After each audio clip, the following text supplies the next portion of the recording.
Government's announced the level of the agricultural and business property relief thresholds will be increased from £1 million to £2.5 million when these caps on IHT relief are introduced for farms in April next year. Yeah, following the reforms to agricultural and business property reliefs announced at the budget in 2024, the government has listened to concerns of the farming community and businesses about the reforms. Raising the threshold will reduce the number of farms and business owners facing higher inheritance tax bills from around, looking at the detail here, 2,000 estates to 1,000 estates. It will halve the number of farms due to pay this levy in 2026-2027. That's big news for them. Yes, indeed. So joining us now is farmer Ollie Harrison.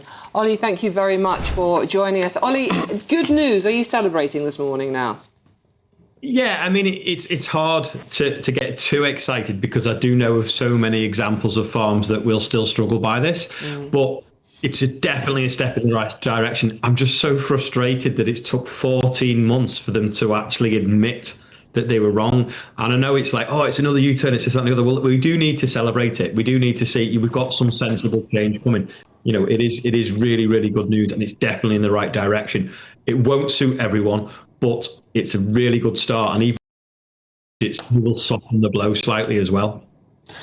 Ollie, I think we may have a clip of the announcement by Emma Reynolds, the Environment Secretary. We can pull that up very shortly. But it is big news, isn't it? It's unexpected for you and great news for Christmas. Oh yeah, 100%. I mean, you know, there's a lot of farmers who are thinking that this will be their last Christmas, sadly, because they've either in poor health or whatever. It doesn't exactly help in some ways because a proper sort of like farm of any sort of scale, shall we say, that's commercially producing a lot of food would probably need the 5 million threshold, and you can get that if it's combined. But if you're a widow or you're not married, then you are still stuck at the 2.5, and it will still affect things. But equally, you know, if you're not married, you might not have a lot of children. I don't know. It's honestly, it is good news. We just think, why have they put us through this? Why could they have not have said we're listening and we'll pause it until we get it right? Why have we caused all this heartbreak and people to take their lives? That's the frustrating thing. It really is. This interruption is brought to you by ExpressVPN and their massive Christmas deal. Right now, you can get up to 80% off ExpressVPN. Every time you jump online to grab a last-minute gift, there's someone out there trying to grab your card details and passwords. ExpressVPN puts an encrypted shield between you and the cyber criminals, so you can protect your privacy, money, and identity. But hurry, this deal ends on the 26th of December, so scan the QR code or click the link in the description now. Ollie, the government say they have U-turned, because that's what it is, no beating about the bush on this one, U-turned because they've been engaging with the farming community, talking to farmers. That doesn't sound that true, though. I mean, every farmer we've spoken to recently has had no contact at all. Yeah, no, I don't. You know, even up until a couple of weeks ago, they've said that no, there's no change. We've got it right, and that is exactly how it is. But they obviously knew deep down, you know. So why did they need to lie? Why did they not just say we're looking into it or something like that, and just stopped all this sort of anger and this outrage and you know, this pressure that's been put on farmers after such a difficult year? Yeah. It's bonkers. Well, what do you think changed the government's mind? I know the NFU president met with Keir Starmer, National Farmers Union president met with Keir Starmer maybe last week. I think happened a week before last. Was it discussed then? Was it that when Keir Starmer was pressed last week by MPs on that committee in the House of Commons about, was he aware that some farmers in ill health may try to commit suicide before the changes come in to preserve the value of their estates? What do you think changed their mind?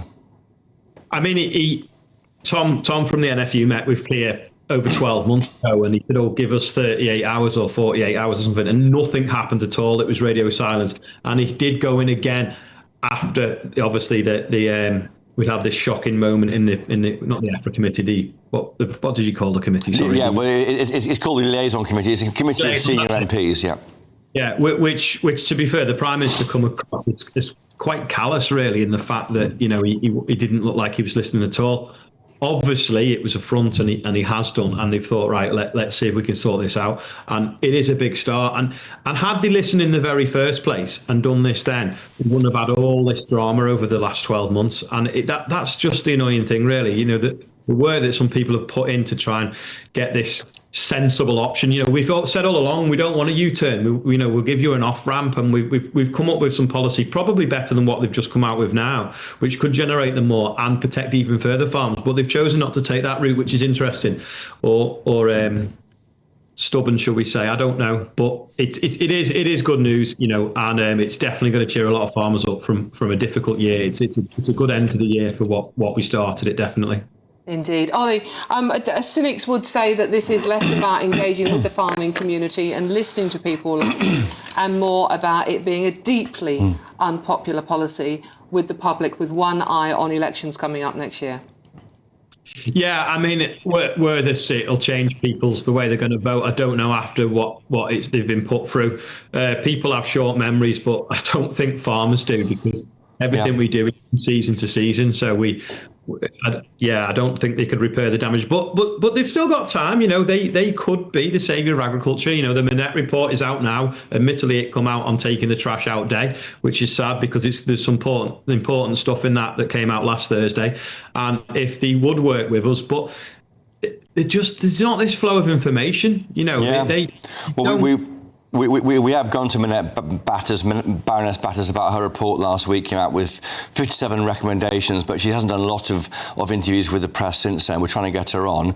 We have got a clip, though, of Emma Reynolds, the Environment Secretary, announcing the change. Will you stay on the line, Ollie, and we'll get your reaction to it? OK, here it is.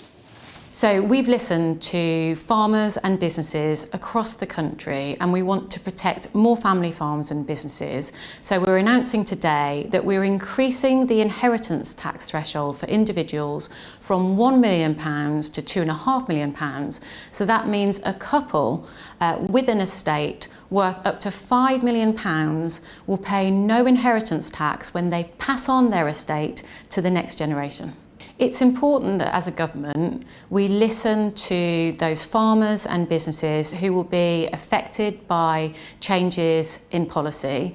And as a result of the announcement that I'm making today, 85% of farming estates who claim agricultural property relief will now pay no inheritance tax, and those farming estates and others who are paying inheritance tax will be subject to a lower liability. But it's right that we continue to make the tax system fairer, and the largest and the wealthiest estates pay their fair share in inheritance tax. So again, we've been listening very carefully to farmers across the country. It's right that we refine the policy, given that engagement that we've had with farmers and others. And we are making this announcement today because we are going to make an amendment to the finance bill, which is due to come to the House in January. So it's right that we listen to what people are saying to us, to their concerns. That's what I have been doing. That's what the whole of government has been doing. And it's right that we refine the policy in order to make sure that we are protecting more family farms and businesses from inheritance tax. But equally, we're going to make the tax system fairer by making sure that the largest and wealthiest estates pay their fair share. OK, that's Emma Reynolds, the Environment Secretary. Still with us, Ollie Harrison. Ollie Harrison, as a farmer, your reaction to the government's announcement? An apology would have been nice, but I don't think we get one of them. They talk of this wealth, and that's what frustrates me. They're tools to grow food to feed your voters. That wealth doesn't exist unless we pack in. And if you keep putting pressure on us, we will pack in. It's probably going to help quite a lot of farms and quite a lot of businesses, but there's still big businesses. When we were in London one day in the same hotel, as a couple, they said, friends of ours have a factory. It's worth 50 million. They employ 5,000 people. The inheritance tax will destroy it. So I think moving 1 to 2.5 won't help them. And this is the thing, these businesses, whether it be a farming business or a normal business, are there providing employment and generating profits to pay taxes, to pay for the NHS. And if you don't get that balance right, the whole thing falls down. Well, Ollie Harrison, the government says that rather than 2,000 or so estates due to pay this tax from next April is now 1,100. Is that not just the richest people who can afford it? So has the government not taken out the smaller marginal family farms from this tax treatment and made the richest pay the most? Is that not what's happened? Well, they've just moved the threshold, so the rich ones will still get a bit of a break on that 2.5 or 5, depending on if they're married or not. But what's interesting is they've said all along that 85% of farms won't be affected, and that was at 1 million, and now it's 2.5. It's still 85%. So why not admit that they had it wrong in the first place? And have they got it right now? You know, who do we believe? We do definitely know. Like I can think of 2 or 3 neighbours that this has took the problem away from now. And if we were to be in London with some action again, you wouldn't get the numbers. And is that why they've done it? Just to get rid of some of the numbers of the noise? But I sound like a farmer that's always moaning.